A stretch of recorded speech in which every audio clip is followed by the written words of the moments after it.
In this video, we're going to upgrade the test console.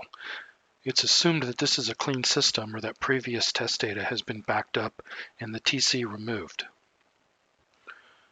First, you'll need to download the latest test kit ISO file and copy it to the desktop of the test console system.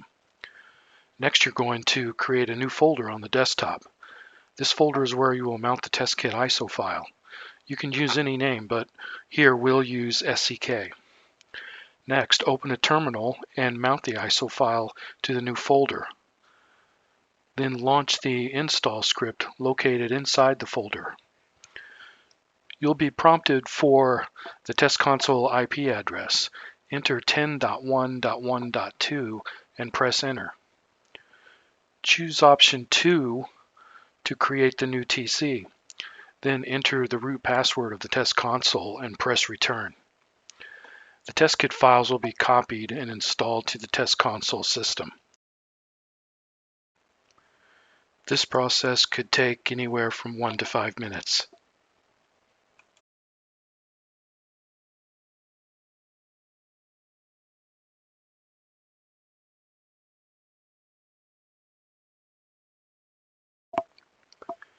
You should see the new Yes Test Console icon appear on the desktop.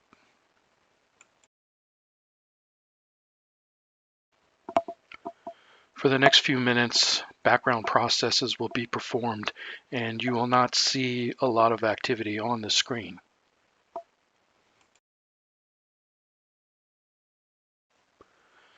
After a few minutes, you'll be prompted for a new SMB password. Enter and confirm the root password here.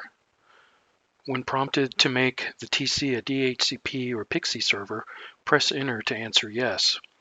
If you receive a message that DHCPD is currently running, press enter to proceed. When prompted, enter the number that corresponds to the NIC you set up earlier with IP 10.1.1.2. Then answer yes to confirm.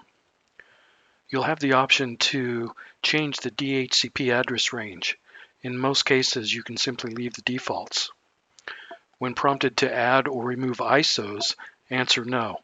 This will be set up at a later time. The installation script will now configure the networking for your test harness.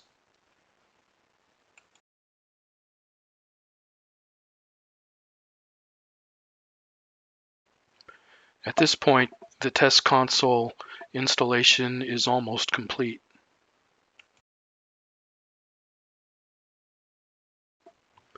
When prompted, press enter to exit the installation script.